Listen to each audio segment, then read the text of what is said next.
You're listening to the Wrigleyville Nation podcast. Season ticket holders and lifelong fans with neighborhood ties discuss Cubs news and neighborhood happenings. Here's your hosts, Jeremy and Pat.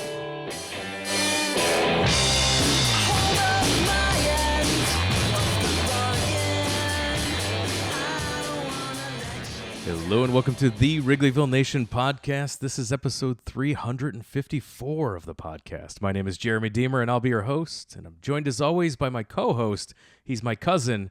He's high atop Wrigleyville tonight, even though you won't be able to see him on YouTube. How's it going, Pat? Well, I apologize for that, being sequestered. It's going great, Jeremy. I found out today that the Cubs are in great shape, so I'm really happy about that.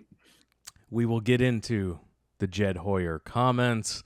We'll speculate about what all this means. We'll try to unpack the week that was and leading into the trade deadline. A lot to talk about to help us talk all things Cubs. Longtime friend of the show.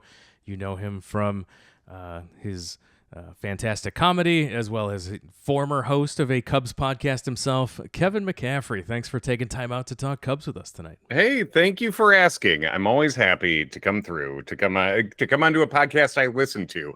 And I don't listen to a lot of podcasts. I listen to, I think total, I have there's 5 that I keep in the rotation in any sort of steady way. So it's nice the only episodes I don't listen to at any point are the ones that I'm on, so it's, so I'm sorry for you losing that download rating when from myself when I come here, but thank you for having me. It's great to be in your Fab Five. Just to be in the top 5. That's fantastic. Absolutely. Yeah. So I have 2 interests, so it's so it's basically I listen to a British soccer podcast, I listen to you guys and some Cub stuff and that's about it. So we took the week off last week because of the All-Star break. Mm-hmm. So since how last Cubs week of you, that's very yes. Cubs to not involve yourself in the All-Star game. I mean, clearly Shota did great, and that was fun to watch. And I got to watch that at a bar with former My Cubs podcast co-host Adam Mamawala. We got to watch that. But otherwise, yeah, sitting that one out is very solidarity with our team this year, I think. We will start doing a Cubs week, or we'll start doing a podcast on the week of the All-Star game when the All-Star game actually comes back to Wrigley Field. We're boycotting that week. Dude, it's been 34 years. It's so aggressive, and specifically where it went this year is just, yeah. I guess that's problems with the league at large, which maybe I should save for another baseball podcast. But yeah, I think that's a good place to hold your ground. So the last time we podcasted, we were very down, and weird. We were about to see the Cubs, we predicted, get destroyed by Baltimore before going to play St. Louis. They surprised us all by sweeping a very good Baltimore Orioles team. I think I mentioned to you, Pat, this had that Orioles performance had big June 2016 Cub vibes, where they just were lost interest briefly and were waiting for the playoffs. Is that your take too? We did talk about it before the games, and because of the way the pitching matchups lined up with the Cubs' top 3 pitchers of Tayon Steele and Imanaga, there was always that. I thought it would be a really good test of whether it be this year or next year, can those 3 guys be a credible, playoff caliber, trio of pitchers that you could throw out there, ideally with a 4th guy who was also very good. And in that particular week, they performed quite well. So I was glad to see that. But yeah, it was short-lived because as we had predicted, the Cubs would go to St. Louis and split at best, and that's what they did. So yeah, it was the hot stretch of the Philadelphia, Los Angeles Angels, Orioles, and Cardinals ended up 8-5, I think they went. So pretty good with the teams they're facing there. Yeah, I guess. Yeah. If only they could have done that against some of the parts of their schedule earlier, and they're in better shape right now. But yeah, 8-5 was good. So it was good heading into the break. Kevin, we were looking at that St. Louis series and saying if they split that, then even if you swept Baltimore, you're still not making up the ground you need to make up in the standings, being where they are at this time. They needed to get hot to have any sort of desire to stay in it and potentially add as we get to the trade deadline. But 8-5 is good, but it's just not going to cut it, right? No, 8-5's good, generally speaking. It definitely is. If you keep going 8-5 for months at a time, that's a good team, right? Like, but when 8-5 is the like, do you believe in miracles type of week that it was for us, it's like, I mean, like, dreaming big dreams and being pretty good is, I guess, is the team we've built here, and beating Baltimore. They beat him pretty good. I mean, too, and it's in, like you guys are saying, with the three pitchers we had lining up, I do think those are three playoff caliber starting pitchers. That's one element. But then the St. Louis split was like such a weird split too, because it was like real high, very low with the doubleheader there, and then the end. The game on Sunday, I wasn't watching it, but it was great, like in great in like fun ways. Had a bunch of home runs. Jim Edmonds had a fucking stroke, like watching Christopher Morel be happy for 3 seconds. So that was pretty exciting, like that's fun to experience. And it's like, yeah, man, 8-5, great, especially they didn't embarrass themselves against the Phillies, who are amazing too. And we're just sitting here where it's like, it's not, they've shown no evidence that it will be better than that at any stretch. And it would have to be better than that for a couple of months, like to be in the range of buying. So maybe the next 2 months, since those are the last two. Those would, if you're going to pick 2 months, I guess at this point you are pretty limited with your choices. And yeah, and it's just like, why do we think, and why? There's just not a lot of evidence that it would be better than that. At this point. So yeah, I hate the expanded playoff to begin with. I hate talking about how many games we are away from the last playoff spot in this embarrassingly large playoff thing. I understand it is the reality of the league that this many teams makes the playoffs. It is appropriate that the Diamondbacks, the team apparently our ownership and management dreams about becoming one day, like that they keep being the ones to murder us, like at the end of last season and then just now this past weekend. Yeah, I think it's easy to overlook, like, oh, okay, well, I don't even know how many games it is right now, but when we were talking about like 4.5 games out of the last spot, that's in the mix. Well, how many teams would we have to jump is the issue, right? Yeah. Like you would have to jump 5 teams to make over the 4 games you are back of that final spot. To make the last spot. To make the last spot, you have to pass 5 teams. So including the Diamondbacks, who just stomped you this weekend. Here is I think the disconnect for most Cubs fans, and I think you nailed it. It's because there are so many playoff teams. We can objectively watch the Cubs right now, a team that's 5 games under 500, and say this is not a good team, right?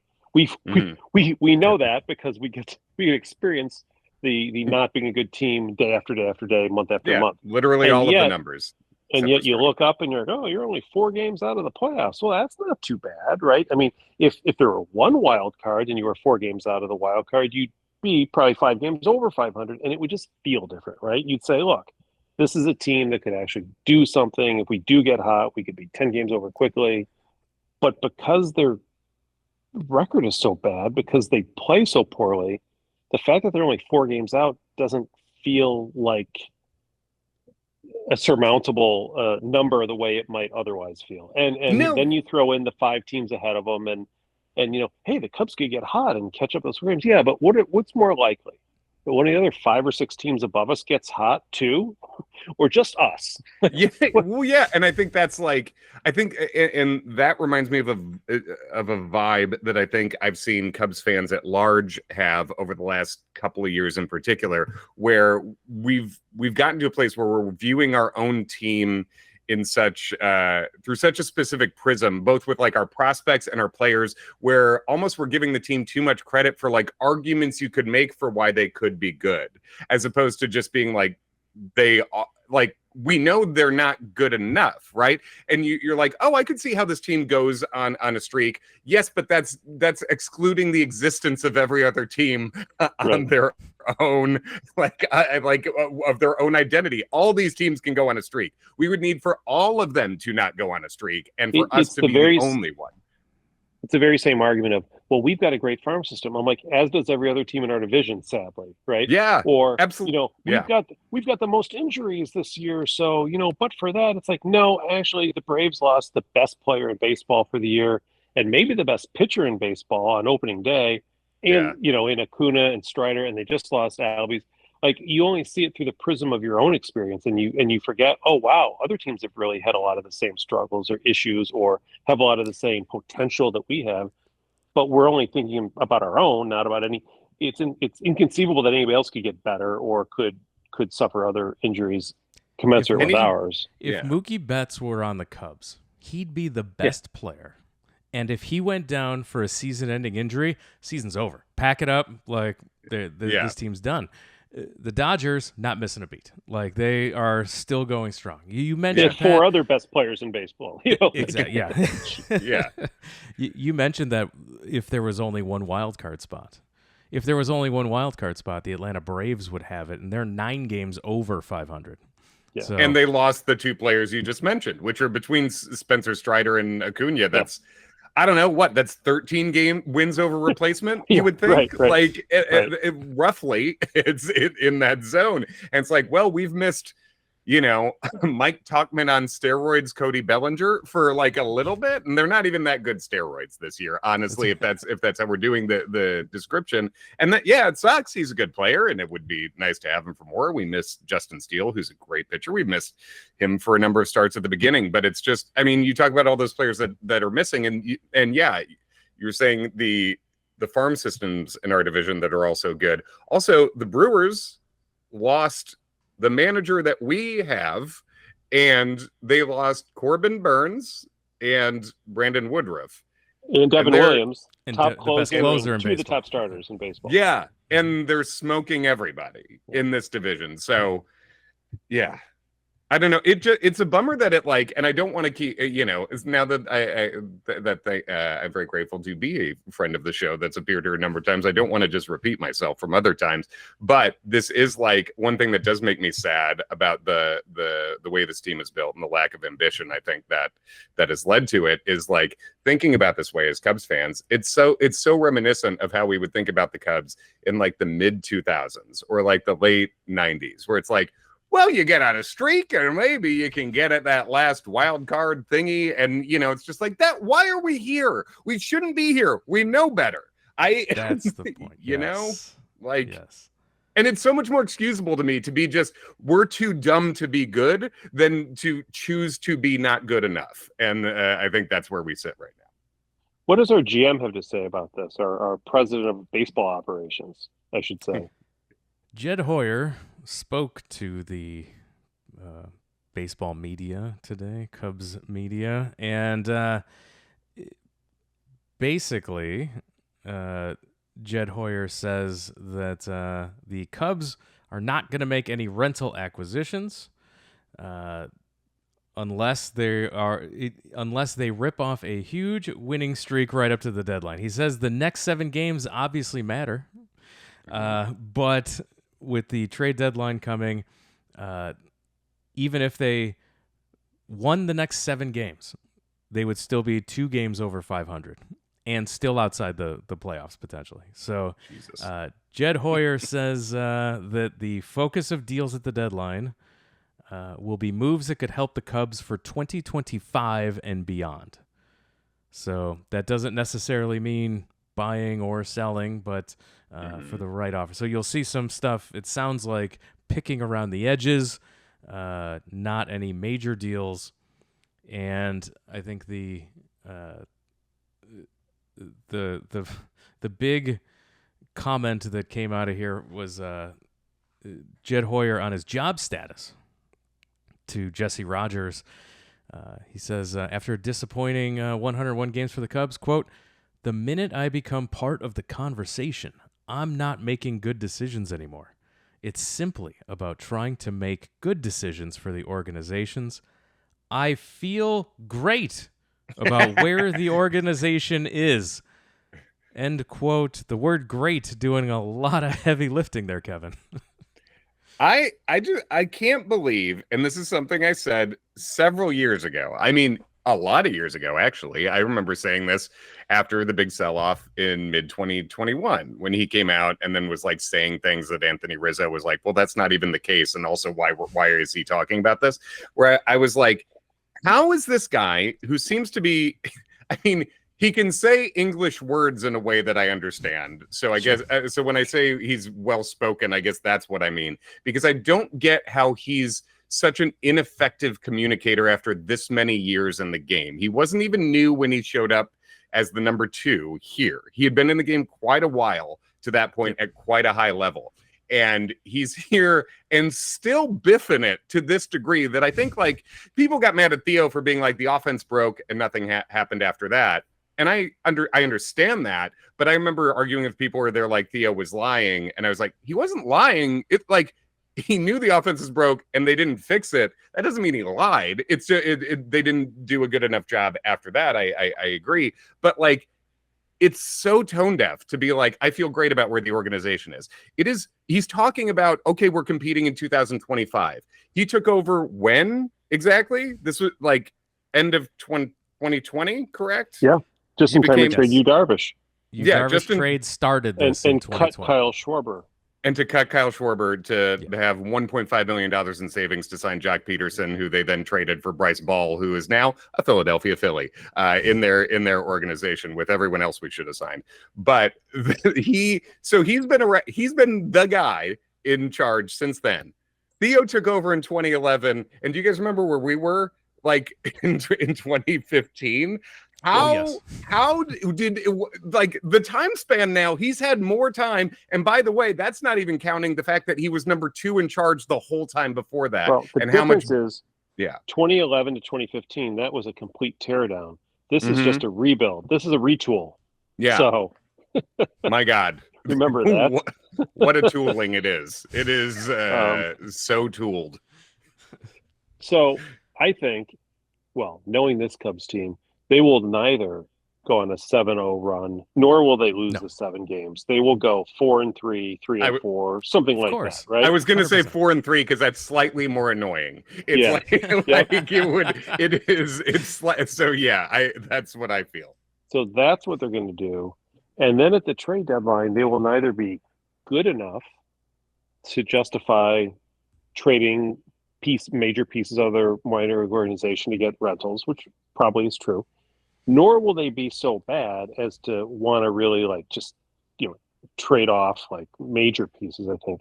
So instead they'll be playing around the margins. They might swing a deal where they trade Drew Smiley for some organization's 26th ranked prospect or something, right? Hopefully the guy will be an A-ball so they won't have a Rule 5 problem next year.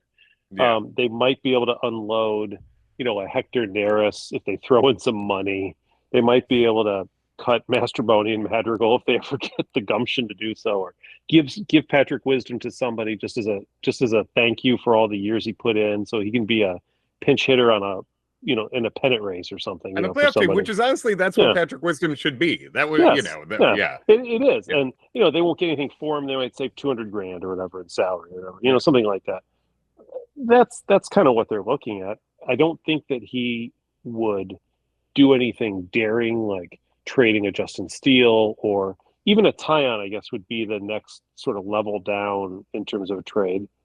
Yeah, that feels like that's the height of the moves they would make, right?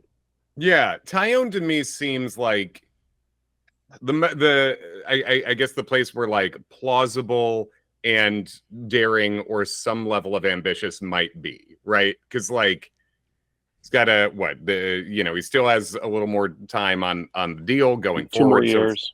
So it's not just a pure rental. He's pitched great this year, and it doesn't look like smoke and mirrors, really. It seems like, even if he regresses a little bit, that he's still good, and that's still a guy who's going to pitch in most teams' the end of their playoff rotations, probably. Yeah.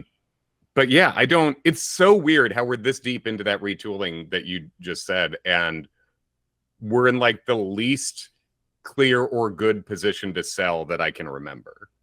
Like we're just in no man's land. Yeah.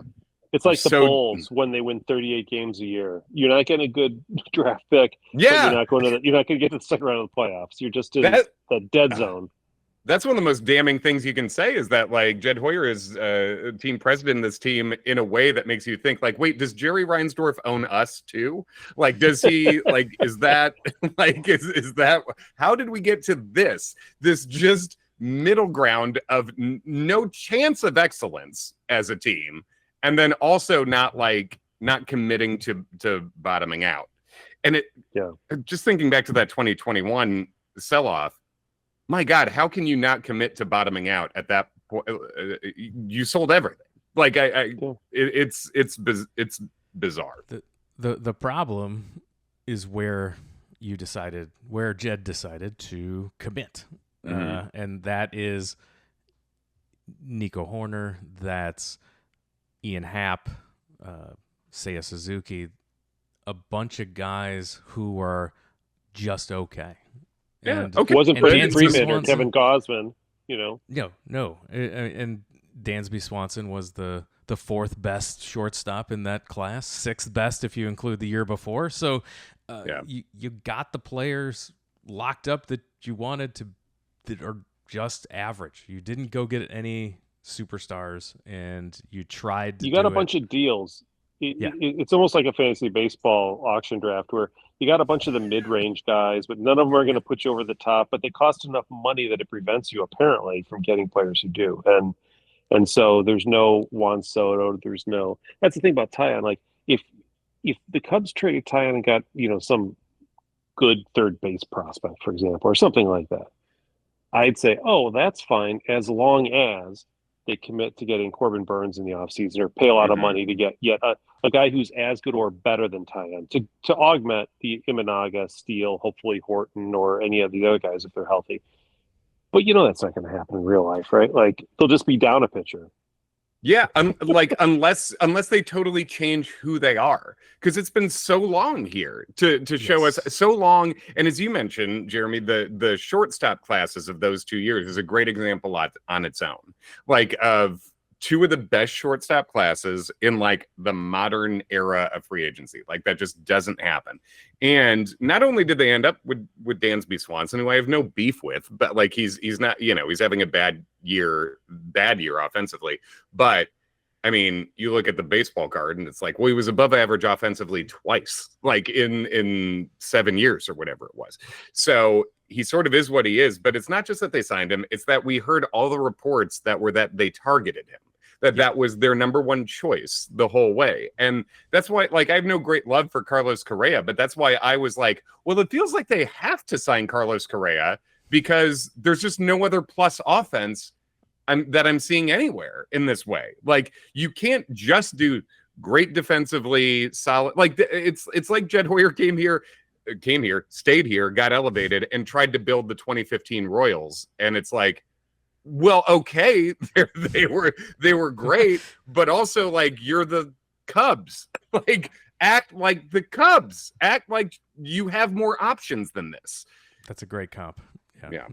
On the plus side, just while we're not being totally pessimistic, what have we seen so far this year? Well, so Michael Bush is who turns 27 right at the end of the year. Seems to be a serviceable. It's more than a serviceable, like a quality first baseman. His defense has gotten better. Offense seems good. He seems like it seems like they have a guy who can play first base. That's a help. Now, I'd like a little more power. It'd be nice if we had a little more power, but that's we're working on that, right? They've got two corner outfielders in Suzuki and Happ who are fine. They're above average outfielders. They're not great. They're above average. No, they're both going to turn 30. Yeah. They're both turning 30, so we've probably seen the best. I mean, hopefully they can stay at this level. And then after that, I don't know what you got. So that's three guys, right? You saw Horner with some regression this year. Who knows where that's going to happen? Swanson, you're kind of stuck with for the next couple of years. The rest of these guys, like Morel, it hasn't worked out as well as they'd hoped. there's still a chance he can get hot. You know how he is. He can have a Yeah. 2 weeks heater Oh, yeah. and turn Absolutely. it around. But I'll tell you, I was watching Pico Armstrong tonight. Boy, he looked so overpowered. I mean, he had that 2 home run game in St. Louis, but most of the time he's up there with men on base, and I'm like, ugh. Like, just he just looks helpless a lot of times. And so that hasn't turned out quite as well as we'd hoped. And none of the other young players have really kind of caught fire offensively, over the last 4 years. Mm-hmm. Yeah, So, it seems like. Yeah, sorry, go ahead. No, so that's the problem, right? Like, it's great to have this great farm system, but I'm not seeing the results yet at the major league level, and it's got to start happening soon, right? Yes, and when you have the great farm system, okay, I'll believe it because I see the same rankings everyone else sees. Fantastic. At some point, you need someone in charge who can get brave with that in one direction or the other. You either need to commit to giving these prospects, like, we're going to give them big run and see who's who, or you need to, preferably but like, at least one of these, you have to like package these dudes and get someone real. Like when Juan Soto was traded last year, you should know your prospects better than anyone else does. I see so many defenses of Jed Hoyer online where it's like, well, he couldn't have known the players were going to be bad. That's your whole job, bro. Like your whole job is to know which players are going to be good and bad and to choose the good ones. And I understand sometimes things happen, but they can't all bad happen and have none of it be your fault. But while simultaneously getting all the credit for the Michael Busch trade, which is great, but you can't just have the pluses and not the minuses.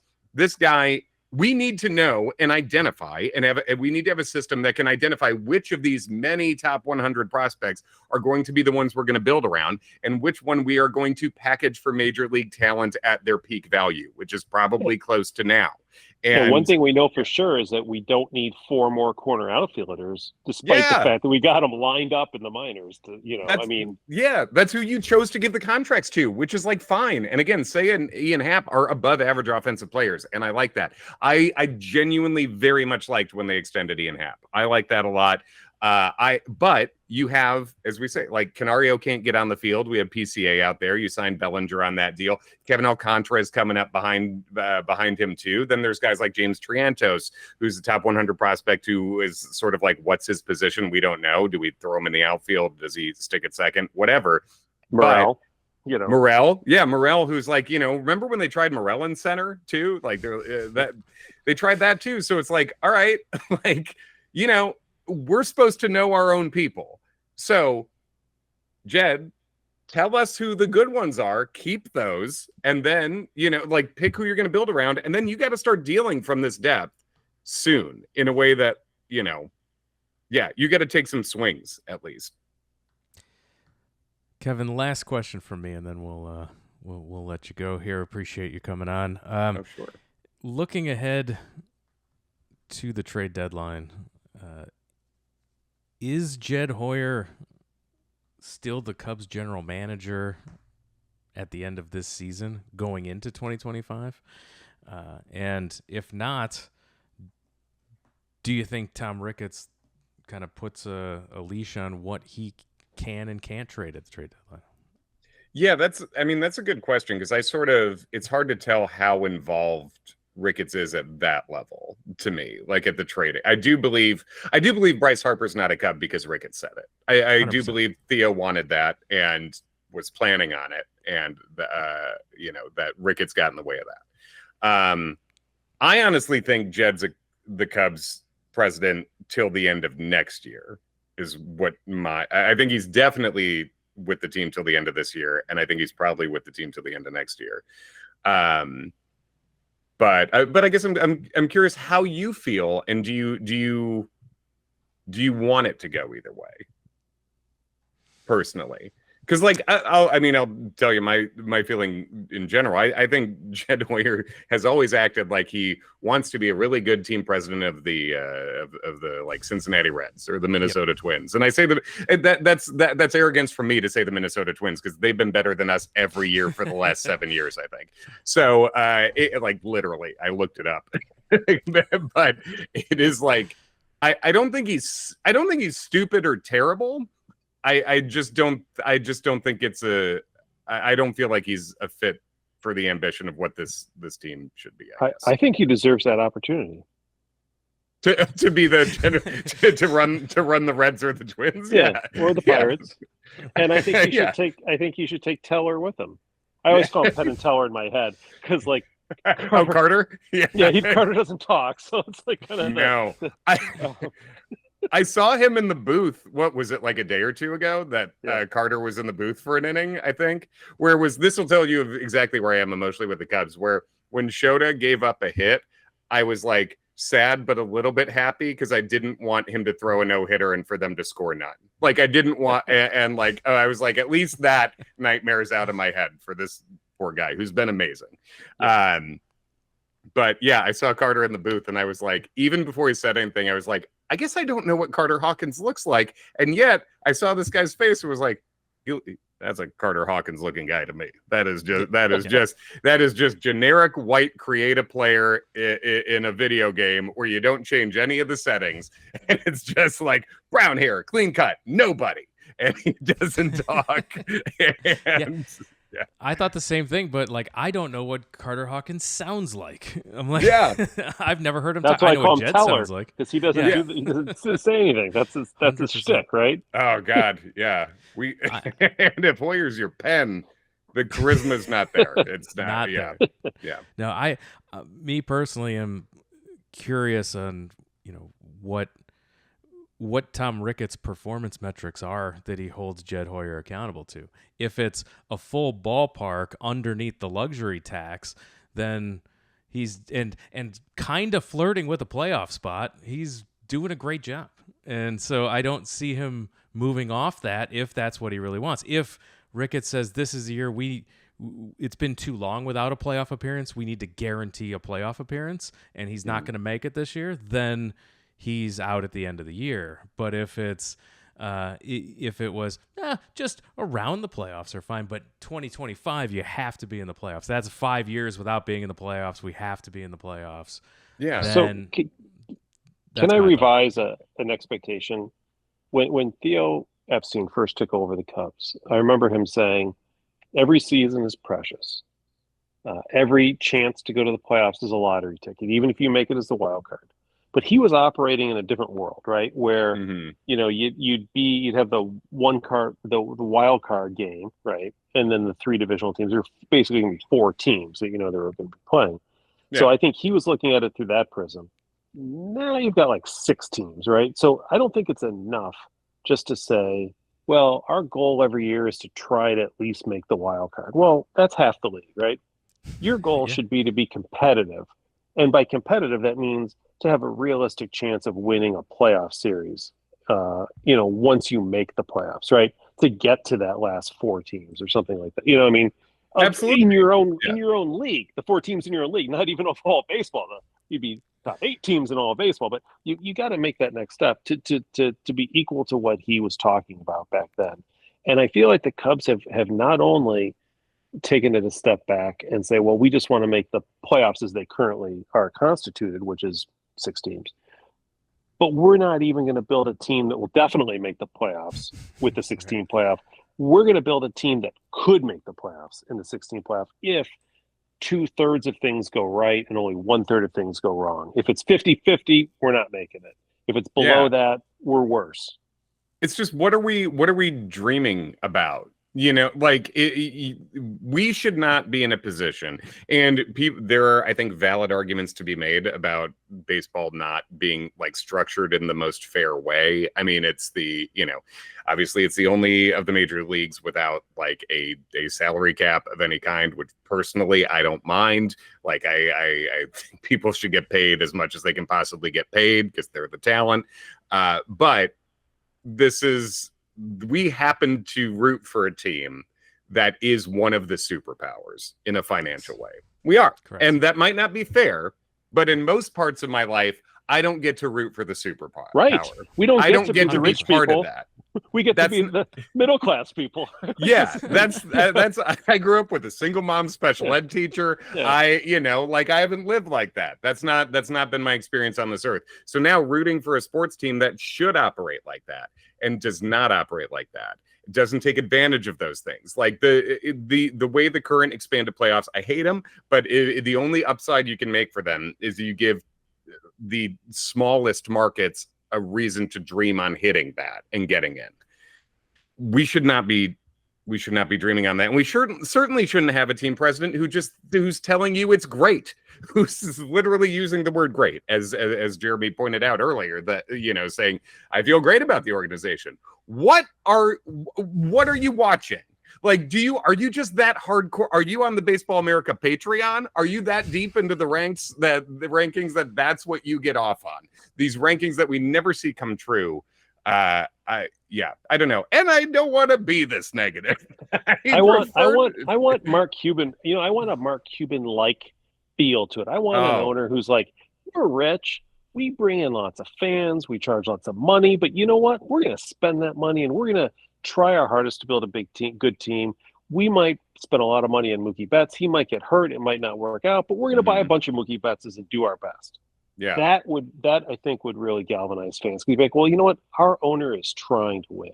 You remember when Cuban was rumored to us? And the league shut it down. Yeah, right? Because they can't have that kind of ambition. No, they don't want a guy like that. But even when the Ricketts first took over, there was a lot of talk, I remember, about how every time we of revenue we raise, we're putting right back into the team, and so we're gonna have like medical marijuana, or not even medical marijuana, like marijuana signs in the grass now, and we're gonna build a gambling casino on our grounds, and we're gonna have big scoreboards, and we're gonna advertise everything all the time. Come through on those things. Our own TV network, yeah. And all the money we make from this is gonna go right back into the team. Well, that's kind of BS, right? The putting it back into the team part. Yeah, we will have. Yeah, go ahead. We will have we will do the Crane Kenny podcast. Congrats on your lowest rated podcast of all time.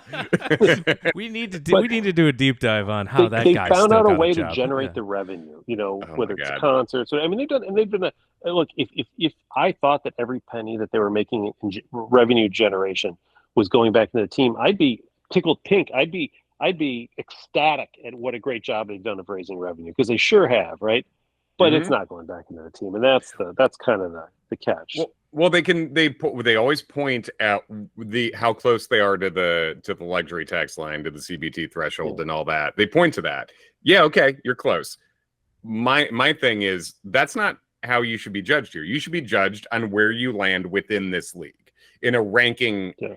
In a rankings way, right? And since the Ricketts took over, the Cubs rank, and I crunched all these numbers, like 9.75 is where they rank in the league, like in terms of payroll ranking. So we're I thought you meant ticket prices. Those are number one, though, right? That is number one. Yeah, the full ballpark experience, right, is number one in terms of how expensive it is. We are about the 10th most spending team since they took over, and that's disgusting. That's like that, and that leaves us in a place when Jeremy's asking about like where is Jed Hoyer at the end of this year or going into next year. I would love him to get comfortable spending someone else's money, because you should always feel comfortable about that. And will he be scared into a place where it's just like, screw it, Juan Soto? Like, I think the Yankees will probably keep him there because they're the Yankees, but it's just like, you have to do that. Like, that has to happen. Some level of that. And you can make any argument for why you didn't sign any one superstar, but we're going on since 2017. We signed none of the top tiers of guys. Yep. And we shouldn't be satisfied with that. A couple of years ago, well, it's been a while now, the Cubs made a bold move. They signed the number one free agent, Alfonso Soriano. Remember that? Mm-hmm. They had to give him like extra years because the Cubs were so bad, and Cubs farm system wasn't that great. And when you go back historically and look at his numbers, they're pretty good, actually. I mean, he took a lot of grief because he was getting paid so much, but he was and Bob Brenly good, hates him. Yeah. yeah, And he but really helped. Yeah. he was a really good player for them. The problem was they had no infrastructure around him. They had no team around him. I'm not saying to sign Juan Soto in a vacuum. I'm saying you add him to a team that Yeah. already has guys that are above average, that already has the core of some, decent. I mean, this is basically like a 500 team, right? So you add a superstar to a 500 team, and then maybe you fill in some holes here or there, and then all of a sudden you're a 90-win team, and that's a whole different story. Yeah. That's the 90 last time they did serious. that. Yeah. Yeah. Yeah. And that's what they should do. I don't even count in the 15-16 area, they did add Hayward and they added Lester, but Soriano was like the class of the free agent market in a way that was sort of Juan Soto-esque, I think. Oh, certainly the last today. like offensive superstar. Yeah. I think, right? Like, because like I'll give him credit for Lester as like that was top of the shelf. You're pitcher, bringing in an ace, whatever, Yeah. and also the year they brought him in, it was similar to what you're talking about, where the team was not super expected to, it was a real coup to land a guy like that from our position. But yeah, I mean, offensive superstar wise, I can't, because even when they signed Hayward, yeah, he was one of the top free agents that year, but it was all about like the wins above replacement and defensive run saves, right? Right. So I'm glad we never made that mistake again with a 7-year deal. That I'm glad that was the last time we did that. Kevin, it's always a great time talking Cubs with you. Time flies. We always have a blast. Please remind all our listeners how they can enjoy your comedy and find your work on the internet. I should have done this earlier in the podcast, but I'm going to be in Oak Park this weekend, actually. I'm going to be at a comedy club called the Comedy Plex in Oak Park on Friday, July 26th and Saturday, July 27th. So that's going to be fun. So if you're listening to this, come out, say hi. And a short Uber ride away from Wrigley Field. Yeah, it's not too far. In Oak Park, the first place I ever lived. I lived on Jackson Street in Oak Park. You can take the subway there. Oh, can you? Yeah. I heard it's downtown Oak Park. I've never been to this place, but I hear it's cool. So gonna be there, and then online wise, you can just follow me at Kevin McCaffrey on everything, TikTok, Instagram, all that stuff. And my second album is coming out in August, so I'll be posting about that. So if you follow me those places, I'll post about that deal. Excellent. Always a great time. Thanks again, Kevin. Thank you for having me. All right, Pat. We are running long, so let's go ahead and close it out with talking about the 1984 Cubs. For those new listeners out there who don't know what we do, every single week we parachute in, visit what's going on with the 1984 Chicago Cubs, as it's the 40th anniversary of that playoff team, and we juxtapose what they're doing with kind of what the 2024 Cubs are up to. So, Pat, take us back to 1984. What happened this week? Well, I will give you a kind of a brief summary here. Last we talked, the Cubs had gone on an 11-game West Coast road trip. They'd gone 8-3 against the Dodgers, Padres, and Giants. They then went into the All-Star break, where the Cubs had 2 representatives on the 1984 All-Star team. They had their first, for the first time ever, starting second baseman Ryan Sandberg, who would then start the All-Star game at second base for basically a decade thereafter. He got the start, and Jody Davis made the team as a reserve. There were, I counted 7 other former Cubs that made the All-Star team, just not Cubs at the time. And the Cubs the National League, won the game 3-1, as they always did back then. And by always, I mean literally almost every year back in those days. The game was played in San Francisco at Candlestick Park. 57,000 people. Candlestick, I didn't realize it held that many. But yeah, it was a 3-1 victory. Nothing really huge on the Cub front. But I think Jody Davis got the 1 at bat, and Sandberg was 1 for 4. But it was a nice win. And then the Cubs followed that up by coming home and playing 11 games against the very same Dodgers, Padres, and Giants that they had played before. So 22 consecutive games against 3 teams. So if you think the schedules are kind of weird now, imagine playing 22 games in a row against the same 3 teams. Unfortunately, the Cubs were only 6-5 on the homestand, kind of win, lose, win, lose. They ended up they started the homestand half a game out of first place, and they ended up 2.5 out. So the Cubs were still, at the end of the homestand, they were still 13 games over 500, but they were 2.5 games out there in second place. In fact, the Cubs basically had been in either first or second for the last several weeks before then, and would never fall below second the rest of the season. But things are about to change for the better. Rick Sutcliffe, 6-1 with the Cubs already. You remember we just acquired him in June, and he rolled through. He had 2 more wins that week, and was doing really well. Lee Smith was starting to hit his groove as closer. Leon Durham was scorching the ball. Sandberg was having a great season. Jody Davis was having a great season. So there was a lot of positives on the horizon, but the Cubs were sitting fairly well headed into next week, and then we will soon talk about that. But all was well heading into the trade deadline of 1984. Always fun to hear as we're at the All-Star break in '84 and here in present time. Next week, we will be back on the podcast as we run up to the trade deadline. We're going to play it by ear and see how when the best time to release a podcast is, because we'll see if the Cubs do anything ahead of that, or if we want to wait right up to the deadline on the Tuesday. We'll see. So the best thing to do is to make sure you're subscribed to the podcast. So any podcatcher of your choice, make sure you're subscribed to the podcast and you won't miss a single episode. And you can also watch the video version of this podcast over on YouTube. Even if you don't consume your podcasts through YouTube, we recommend, we're asking, we're a call to action for all of our listeners to go over there, hit the subscribe button over on YouTube, search for Wrigleyville Nation Podcast. Hit the subscribe button for us. We are trying to build up our subscriber base over at the YouTube channel. So please support us there. It helps us work the algorithm so other Cub fans can find the show. And so please support us there. And you can follow us on all the social media platforms at Wrigleyville Nat.